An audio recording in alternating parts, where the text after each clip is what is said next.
في الفترة الأخيرة اتكلمت في كذا فيديو عن موضوع حريق سنترال رمسيس وتأثير الكلام ده على انقطاع الخدمة، وبصراحة هي كيس ستادي مهمة جدا طبعا للناس اللي شغالة كانفراستراكشر انجينير أو شغالة في مجال الاي تي بشكل عام. ان انت تبقى فاهم الكونسبت ده. اهم حاجة ان انت تبقى فاهم ان دورك الاساسي هو ان انت توجد حل المشكلة.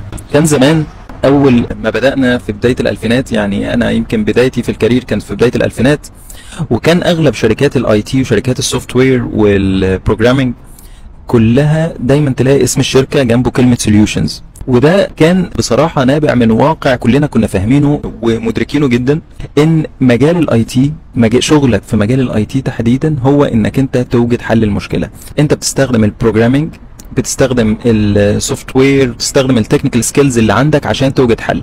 فده بيودينا لنقطة مهمة جدا يمكن أنا اكتشفتها خلال الفترة من بعد ما فتحت شركتي. أنا بعمل انترفيوز بشكل كبير جدا، أكبر بكتير من اللي أنا كنت بعمله قبل ما أفتح الشركة. أنا يمكن في المجال بقالي 17 سنة أو 18 سنة، ولكن وكنت بعمل انترفيوز كتير، ولكن طبعا من بعد ما فتحت الشركة أنا بعمل انترفيوز بشكل مكثف جدا، خصوصا في مجال الانفراستراكشر وهو مجالنا، مجال الداتا مانجمنت ومجال الكلاود سيرفيس ومجال الداتا سنتر. فبعمل انترفيوز كتير مع انفراستراكشر انجينير كتير، وكنت بلاقي حاجه مهمه جدا، برغم ان كتير منهم بيبقى اكسبيرينس، ممكن سنين خبره بتتجاوز احيانا ال7 وال8 سنين، الا ان في النقطه دي مش واصله.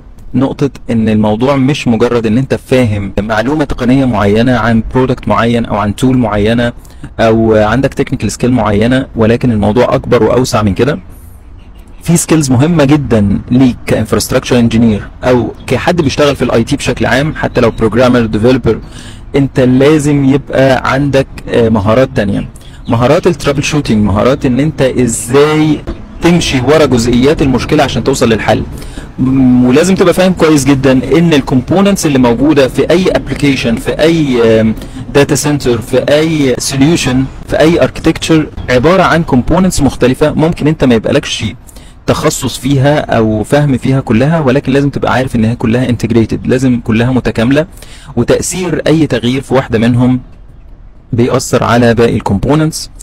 لازم يبقى عندك الاويرنس دي، لازم يبقى عندك الفهم للجزئيه دي كويس جدا، لازم تنمي السكيل دي عندك. نقطه تانية ودي نصيحتي اللي دايما بقدمها للناس اللي بتدخل في اي مجال، في مجال الاي تي جديد، او بتشتغل لسه ناس فريش، او حتى ناس عندها اكسبيرينس ومش اوير بالجزئيه ديت، ان انت دورك الاساسي او مهم جدا ان انت لما بتدخل انفايرمنت انت بتحاول تشوف ايه الجابس اللي موجوده. ويمكن دي الحاجه اللي يمكن اللي كانت بتديني ميزه كبيره في شركات كتير وفي شغل كتير انا اشتغلته في حياتي عن غيري، هي ان انا بجنب شغلي وبجنب التاسكس اللي انا بعملها، الديلي تاسكس اللي انا بعملها او السكوب اللي انا بشتغل فيه، ان انا دايما بدور ايه الجابس اللي موجوده في المكان اللي انا شغال فيه.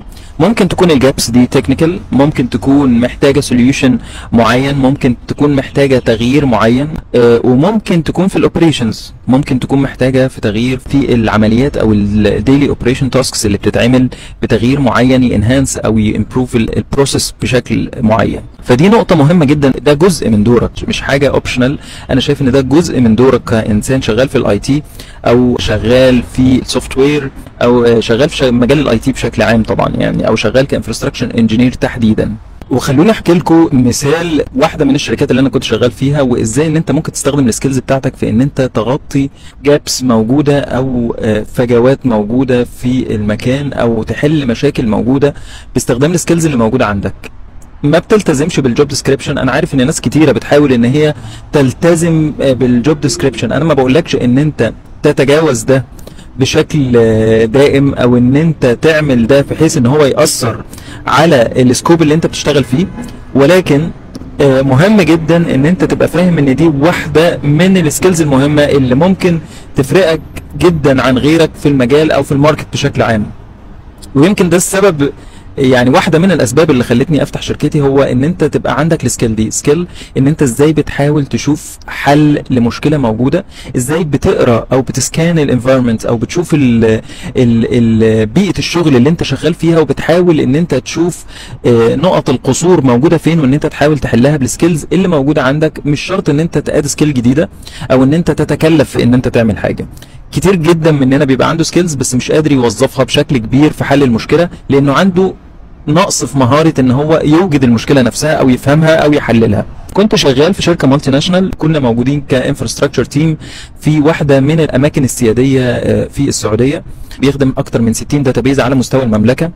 وانا كنت انضميت للتيم في خلال شهر او شهرين، بدات الاقي في اسكليشن بيجي في التيم بشكل كبير، نتيجه ان احنا ما بنقدرش نوصل لمشاكل معينه بشكل سريع، فده بيخلي المشكله تظهر بسرعه عند الكلاينت، وفي نفس الوقت ما بنقدرش كنا نكتشفها بشكل سريع، فبالتالي احنا كنا عايزين نوصل لحل سريع في الموضوع ده.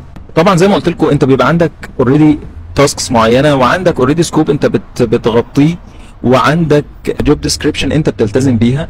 ولكن لما شفت المشكله ديت وبجنب شغلي، وبرغم ان كان الشغل مكثف جدا، كنت انا بعد ساعات الشغل كنت بشتغل على حل المشكله دي. كنت بديزاين تول، بديفلوب تول تقدر ان هي تسكان الانفايرمنت، توصل للمشكله قبل ما تحصل المشكله، قبل ما تظهر عند الكلاينت، وبالتالي احنا بنقدر نحلها بشكل اسرع. وبالرغم من ان انا كنت بشتغل في الانفراستراكشر وشغل الديفلوبمنت ده مش جزء من الجوب ديسكريبشن بتاعتي، الا ان انا من زمان كنت بشتغل في الديفلوبمنت، كنت بشتغل از ديفلوبر، وانا بحب السكيل دي، بحب ان انا اشتغل ان انا كاستمايز تول معينه تخدم شغلي بشكل احسن وبشكل اسرع. وده حصل في شركات كتيره، يعني ما كانش في الشركه دي تحديدا، ولكن ده نموذج او مثال اللي حصل في الشركه دي. وبالفعل انا كنت عملت سكرين بسيطه جدا تقدر ان هي ديتكت المشكله بشكل سريع، وان هي تقدر تطلع مسجز للاوبريشن تيم، او تطلع مسجز في البدايه ما كانتش رايحه للاوبريشن تيم بصراحه،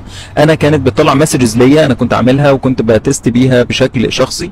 وزي ما قلت لكم انا كنت بشتغل على ده بعد ما بخلص الشغل اللي انا اوريدي بعمله، بعد الورك اورز اللي انا بشتغلها مع التيم كجزء من الجوب ديسكريبشن بتاعتي. بالفعل عملت السكرين دي، سكرين مبسطه جدا وبتقدر تديتكت المشكله على مستوى زي ما قلت لكم اكتر من 60 داتابيز على مستوى المملكه. ولما عرضت السكرين دي على مديري تبناها جدا، وطلب ان هي تطلع كمين سكرين يعتمد عليها الاوبريشن تيم في ان هم لو اي مشكله بان هم يعتمدوا عليها، ودربتهم عليها، وهي كانت مبسطه جدا وعليها الوان بتظهر الكلام ده، يعني من غير ما تكون انسان تقني لازم تبقى فاهم مسجز بشكل معين، لا انا عامل لك لو اللون كذا ظاهر تكلم تعمل الاكشن الفلاني. فكان حاجه مبسطه جدا، اسهل بكتير من تولز موجوده، ودي كاستمايزد او مصممه للانفايرمنت دي، مصممه بيئه العمل اللي انت شغال فيها. فانت استخدمت السكيلز بتاعتك كديفلوبر او سكيلز في البروجرامينج، استخدمتها عشان تكستمايز حاجه حتى لو كانت بره سكوب الشغل بتاعك. انا عارف ان ناس كتيره ممكن تقول والله انت بتقاد على نفسك ريسبونسبيلتي، وانا عارف ان انت كان عندك مهمه ان انت تمنتين الحاجه ديت، ان كيس حصل فيها اي مشكله هتبقى انت المسؤول الاول، كمان انت شايل ريسبونسبيلتي اكبر من حجم شغلك. انت اوريدي كنت رايح كواحد في تيم، لكن انت دلوقتي بتعرض حاجه ان كيس حصل اي خطأ في السكرين دي او حصل فيها اي مشكله انت اللي مسؤول عنها قدام الناس. ولكن هي دي النقطه المهمه جدا، انت لازم يبقى ده نابع من احساس داخلي جواك بان انت دورك ك حد شغال في الاي تي، انت دورك ان انت توجد حل لمشكله موجوده، بتدرسها مع التيم، بتدرسها مع مديرك، ولكن في النهايه انت بتحاول ان انت توظف مهاراتك في ان انت تحل مشاكل موجوده في الانفايرمنت اللي انت موجود فيها.